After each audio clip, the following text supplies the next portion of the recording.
আসসালামু আলাইকুম। এটেন বাংলা সংবাদে সবাইকে স্বাগত জানাচ্ছে অনামিকা হাসান পুনম। শুরুতে বিআরবি কেবল সংবাদ শিরোনাম।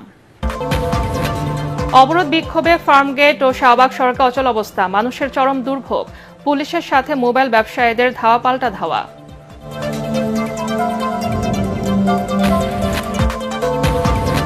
নিউ ইয়র্কের ব্রুকলিনে কারাগারে ভেনেজুয়েলার প্রেসিডেন্ট নিকোলাস মাদুরো, হাতকড়া পরে আটকের ভিডিও প্রকাশ, জাতিসংঘের উদ্বেগ।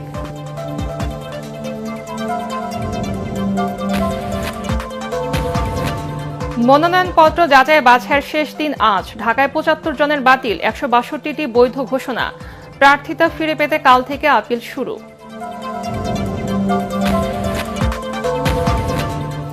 নির্বাচনী প্রক্রিয়ায় সরকার সঠিক পথে এগোচ্ছে, জানালেন তথ্য উপদেষ্টা। বিচার শেষ না হওয়া পর্যন্ত ভোটে অংশ নিতে পারবে না আওয়ামী লীগ।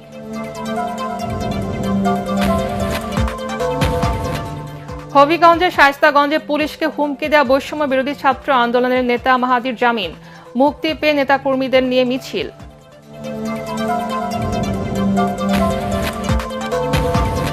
এবং নিরাপত্তার শঙ্কায় ভারতের টি-20 বিশ্বকাপে দল পাঠানো সম্ভব নয় আইসিসিকে মেল বাংলাদেশ ক্রিকেট বোর্ডের। লিটন দাসের নেতৃত্বে ১৫ সদস্যের দল ঘোষণা। শুনছিলেন বিআরবি কেবল সংবাদ শিরোনাম, এবারে বিস্তারিত। রাজধানীর ফার্মগেট, কারওয়ান বাজার ও শাহবাগে অবরোধ বিক্ষোভে এই সড়কে অচল অবস্থা তৈরি হয়েছে। সড়কে শত শত গাড়ি আটকে পড়ে, চরম দুর্ভোগে পড়েছেন চলাচলকারীরা। National equipment identity register NEIR বাতিলের দাবিতে কারওয়ান বাজার সার্ক ফোয়ারা ক্রসিং অবরোধ করে এখনো বিক্ষোভ করছেন মোবাইল ব্যবসায়ীরা। আন্দোলনকারীরা জানান, এনইআইআর এর কার্যক্রম চালুর প্রতিবাদে এবং অবৈধ সিন্ডিকেট ভেঙে দেওয়ার দাবিতে সকাল থেকে আন্দোলনে নেমেছেন তারা। এ সময় পুলিশ মোবাইল ব্যবসায়ীদের সরিয়ে দেওয়ার চেষ্টা করে। এ সময় পুলিশের সাথে ধাওয়া পাল্টা ধাওয়ার ঘটনা ঘটে। পরে মোবাইল ব্যবসায়ীরা বিভিন্ন অলিগলিতে অবস্থান নেন। এদিকে তেজগাঁও কলেজের শিক্ষার্থী সাকিবুল হাসান রানা হত্যার বিচার ও খুনিদের গ্রেপ্তারের দাবিতে ফার্মগেট মোড়ে সড়ক অবরোধ করেছেন শিক্ষার্থীরা। এতে ওই এলাকায় যান চলাচল বন্ধ হয়ে গেছে। সকালে তেজগাঁও কলেজের সাধারণ শিক্ষার্থীরা ফার্মগেট মোড়ে অবস্থান নেন। শিক্ষার্থীরা বলেন, সাকিবুল হত্যাকাণ্ডের পর দীর্ঘ সময় পার হলেও মূল অভিযুক্তদের গ্রেফতার করা হয়নি। এছাড়া ওসমান হাদির হত্যার বিচার দাবিতে শাহবাগে সড়ক অবরোধ করে বিক্ষোভ করছেন ইনকিলাব মঞ্চের নেতাকর্মীরা। যদি কোনো কারণে আমার ব্যাংক অ্যাপস থেকে কোনো টাকা পয়সা আর্থিক ক্ষতি হয়, সেটা কি সরকার নিবে? আমার নিজস্ব প্রাইভেসি যদি নষ্ট হয়, এটা কি সরকার দায়বদ্ধ নেবে? যদি সরকার নেয়, এনইআর চালু করুক। আমরা কখনোই এনইআর এর বিপক্ষে না।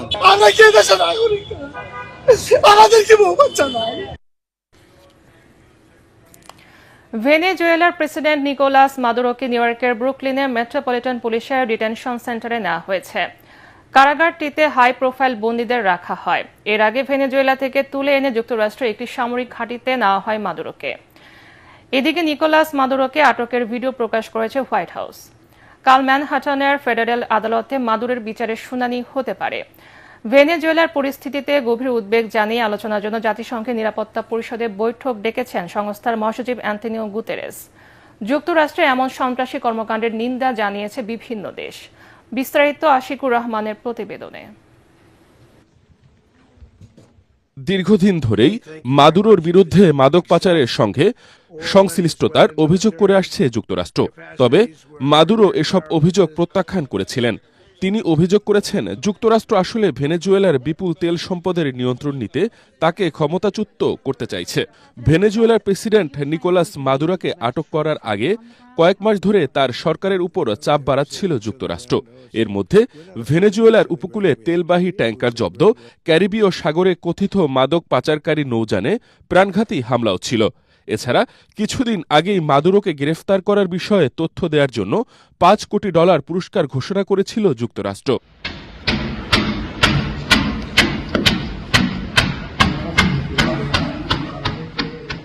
স্থানীয় সময় শনিবার ভোররাতে যুক্তরাষ্ট্রের সামরিক বাহিনী ভেনেজুয়েলার রাজধানী কারাকাসে ব্যাপক হামলা চালিয়ে প্রেসিডেন্ট মাদুরো ও তার স্ত্রী সিলিয়া ফ্লোরেসকে আটক করে। মার্কিন গণমাধ্যমের খবরে বলা হয়েছে, শনিবার সন্ধ্যায় মাদুরোকে বহনকারী একটি বিমান নিউ ইয়র্ক অঙ্গরাজ্যে অবতরণ করে।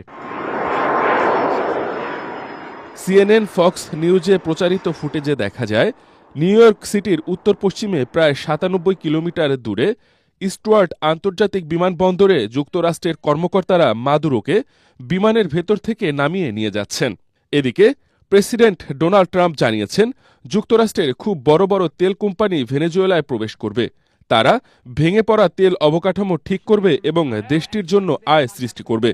ট্রাম্পের দাবি, তার প্রশাসনের এই পদক্ষেপ ভেনেজুয়েলার জনগণকে সমৃদ্ধ, স্বাধীন ও নিরাপদ করে তুলবে। রয়টার্সকে যুক্তরাষ্ট্রের বিচার বিভাগ সূত্র জানিয়েছে, আগামী সোমবার ম্যানহাটনের ফেডারেল আদালতে মাদুরোর প্রাথমিক শুনানি অনুষ্ঠিত হতে পারে। এদিকে মাদুরোকে অপরাধীর মতো হাঁটিয়ে নেয়ার ভিডিও প্রকাশ করেছে হোয়াইট হাউস। এতে দেখা যায় কালো হুডি পরা অবস্থায় মাদুরো একটি করিডোর দিয়ে হেঁটে যাচ্ছেন। এদিকে ভেনেজুয়েলার পরিস্থিতি নিয়ে আলোচনার জন্য জাতিসংঘের নিরাপত্তা পরিষদে বৈঠক ডাকা হয়েছে।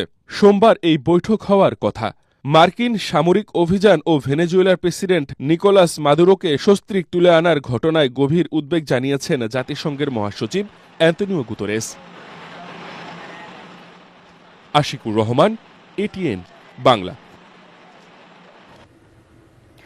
ত্রয়োদশ জাতীয় সংসদ নির্বাচনে মনোনয়নপত্র যাচাই বাছাইয়ের শেষ দিন আজ। রিটার্নিং অফিসারের সিদ্ধান্তের বিরুদ্ধে কাল থেকে শুরু হবে আপিল। এরই মধ্যে ঢাকা জেলার ২০টি আসনের মনোনয়নপত্র যাচাই বাছাই শেষ হয়েছে। এর মধ্যে ১১৮ জন প্রার্থীর মনোনয়ন বৈধ ঘোষণা করা হয়েছে, বাতিল হয়েছে ৫৬টি। রিটার্নিং অফিসারের সিদ্ধান্তের বিরুদ্ধে আপিল দায়েরের তারিখ ৫ জানুয়ারি থেকে ৯ জানুয়ারি পর্যন্ত। আপিল নিষ্পত্তি হবে ১০ থেকে ১৮ জানুয়ারি, আর প্রার্থিতা প্রত্যাহারের শেষ দিন ২০ জানুয়ারি।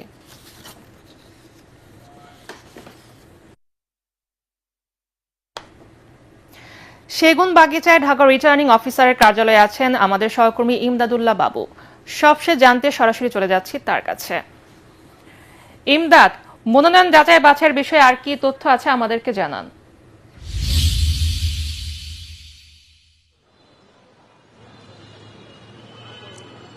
পুনম, আপনি জানেন যে ত্রয়োদশ জাতীয় সংসদ নির্বাচনে সংসদ প্রার্থী যারা রয়েছেন, সংসদ সদস্য প্রার্থী যারা রয়েছেন, তাদের মনোনয়ন যাচাই বাছাইয়ের আজই শেষ দিন।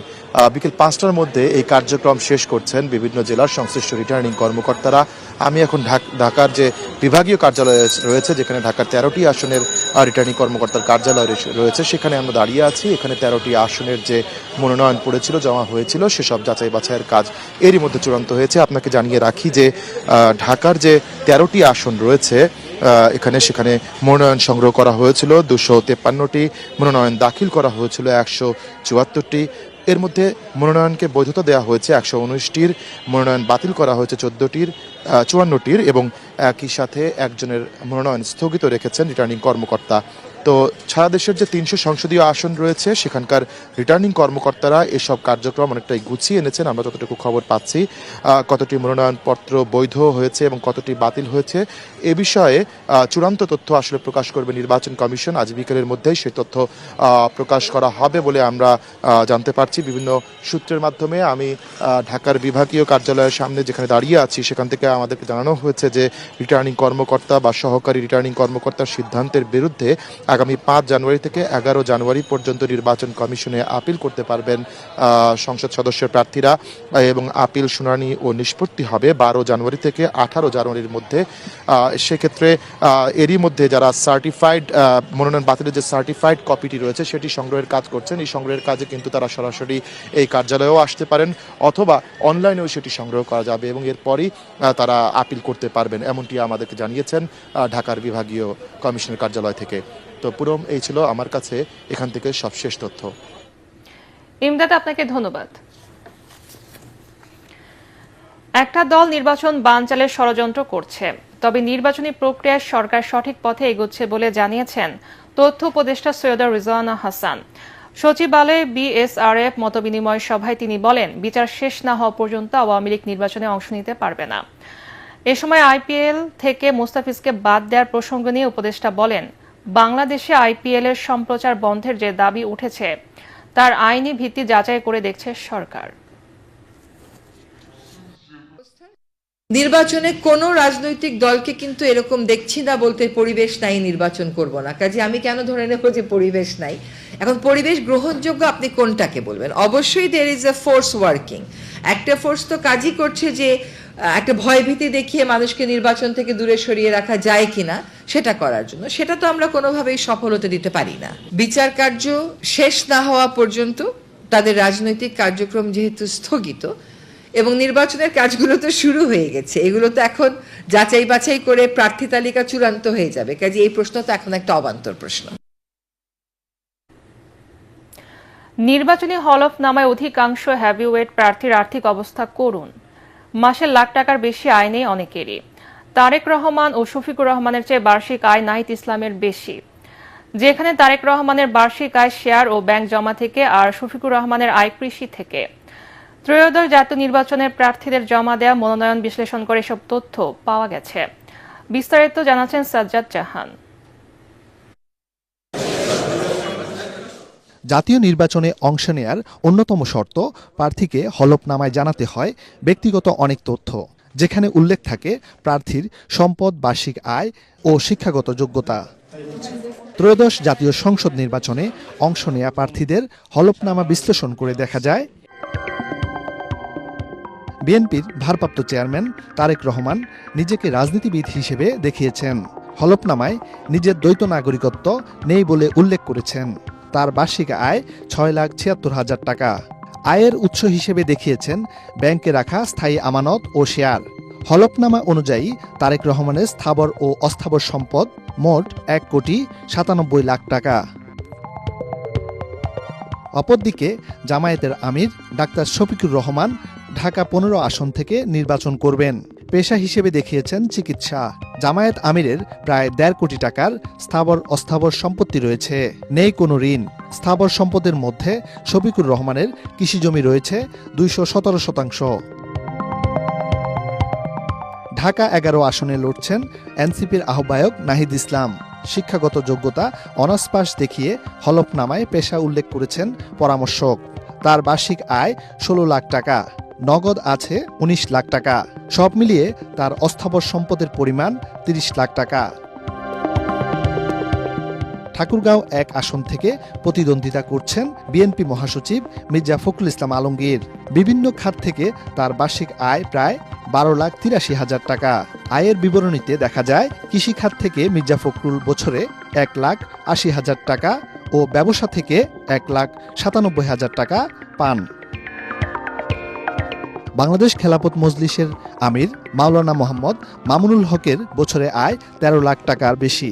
ব্যবসা ও শিক্ষকতার মাধ্যমে এই টাকা আয় করেন বলে নির্বাচনী হলফনামায় উল্লেখ করেছেন তিনি। বাগেরহাট 1 আসন থেকে তিনি নির্বাচন করতে মনোনয়নপত্র জমা দিয়েছেন। সাজ্জাদ জাহান, এটিএন বাংলা, ঢাকা। বিএনপি, জামাত ও স্বতন্ত্র প্রার্থীর মধ্যে ত্রিমুখী লড়াইয়ের আভাস পাওয়া যাচ্ছে খিলগাঁও, সবুজবাগ ও মুগদা থানা নিয়ে গঠিত ঢাকা 9 আসনে। নিজস্ব কৌশলে ভোটারদের মন জয় করার চেষ্টা করছেন প্রার্থীরা। ক্ষমতায় আসলে তীব্র গ্যাস সংকট সমাধানে উদ্যোগ নেয়ার প্রতিশ্রুতি দেন তারা। মিজান শাহজাহানের রিপোর্ট। খিলগাঁও, সবুজবাগ ও মুগদা এলাকার প্রধান সমস্যা, দিনের অধিকাংশ সময় লাইনে গ্যাসের চাপ থাকে না। ফলে অনেক পরিবারই রান্নার জন্য ব্যবহার করেন সিলিন্ডার গ্যাস। সম্প্রতি 1450 টাকার সিলিন্ডার গ্যাস কিনতে হচ্ছে 2200 থেকে 2500 টাকায়। একদিকে গ্যাস সংকট, অন্যদিকে জলাবদ্ধতা, যানজট ও খানাকন্দে ভরা সড়ক। নানা সংকটে জর্জরিত ঢাকা 9 আসনকে নতুন করে সাজাতে চান বিএনপির প্রার্থী হাবিবুর রশিদ। আনুষ্ঠানিক প্রচারণা শুরু না হলেও দলীয় নেতাকর্মীদের পাশাপাশি সর্বস্তরের ভোটারদের সাথে মত বিনিময়ে ব্যস্ত সময় পার করছেন তিনি। গ্যাস যে সমস্যাটি, এটা আসলে আমাদের শুধু লোকাল সমস্যা, স্থানীয় সমস্যা না, এটি আসলে আমাদের সরকারি একটি সমস্যা। এই ক্ষেত্রে নির্বাচন ইশতেহার রয়েছে, তারা এই গ্যাস সংকট মুক্ত করার জন্য জাতীয়ভাবেই তারা নতুনভাবে উদ্যোগ গ্রহণ করবে। আর এছাড়া আমরাও চেষ্টা করব যে সেই যার ভাগিদার যে আমরা হতে পারি। নিয়মিত জনসংযোগ করছেন জামাতের প্রার্থী কবির আহমেদ। নিম্ন আয়ের লোকদেরকে আমরা কর্মসংস্থান দেওয়ার জন্য আমাদের পক্ষ থেকে যথেষ্ট চেষ্টা করছি এবং আমরা যদি নির্বাচিত হতে পারি তাদের জন্য আমরা এখানে কর্মসংস্থান সৃষ্টি করব। এনসিপির সিনিয়র যুগ্ম সদস্য সচিব ডাক্তার তাসনিম যারা এই আসনে তাদের দলের প্রার্থী ছিলেন। এনসিপি জামাতের সাথে নির্বাচনে জোট করায় দল থেকে পদত্যাগ করে স্বতন্ত্র প্রার্থী হিসাবে নির্বাচন করছেন তাসনিম জারা। তবে বাছাইয়ে তার মনোনয়নপত্র বাতিল হয়ে যায়, নির্বাচন কমিশনে আপিল করবেন তিনি। যেই দুইজনের কথা ওনারা বলেছেন যাদের সত্যতা পেয়েছেন কিন্তু ঢাকা নগরের ভোটার না, এই দুইজনের ক্ষেত্রেই তাদের জানার কোনো উপায় ছিল না যে তারা কোন এলাকার ভোটার এবং ঢাকা নগরের ভোটার না। নির্বাচন কমিশন কোনো উপায় রাখে নাই ভোটারদের জানার জন্য যে তারা কোন আসনের ভোটার কিংবা ভোটার নাম্বার কত। ভোটের মাঠে লড়াইকে ব্যক্তিগত সংঘাতে নিতে রাজি নন প্রার্থীরা। তারা বলেন উৎসবের আমেজ শেষ পর্যন্ত ধরে রাখতে সর্বোচ্চ সহায়তা করবেন নির্বাচন কমিশনকে। মিজান শাহজাহান, এটিএন বাংলা, ঢাকা। নানা সমস্যায় জর্জরিত ঢাকা ৫ আসনকে সুন্দরভাবে সাজিয়ে তুলতে ভোটারদের নানা প্রতিশ্রুতি দিচ্ছেন প্রার্থীরা। বিএনপি জামাত সহ এখানে এমপি হতে চান মোট ১৫ জন। প্রার্থীরা প্রচারণায় ব্যস্ত সময় পার করলেও ভোটারদের মাঝে এখনো তৈরি হয়নি নির্বাচনী আমেজ। বিস্তারিত ইয়াসিন রানার রিপোর্টে। যাত্রাবাড়ী, ডেমরা ও কদমতলী থানার একাংশ নিয়ে গঠিত ঢাকা ৫ আসনের ভোটার সংখ্যা ৪,২০,০০০। ঘনবসতি এই এলাকার খালগুলো পরিণত হয়েছে ড্রেনে। মাদক, চাঁদাবাজি সহ নানা সমস্যায় জর্জরিত ভোটাররা। সায়দাবাদ ও যাত্রাবাড়িতে যানজটের নাকাল বাসিন্দারা। ভোটাররা এমন প্রার্থী চান যিনি এসব সমস্যার সমাধানে নজর দেবেন। ডেমরা ব্রিজ যেটা একটু ঝুঁকিপূর্ণ হয়ে গেছে, এটার দিকে বিভিন্ন আর সমস্যা তেমন বেশি না। আর রাস্তাঘাটে অটো রিক্সা একটু দাম বেশি বাজায়। কোনো আমার গ্যাস নাই, অনেক কষ্ট করি শীতের ভিতরে ভাত খাইতে পারি না।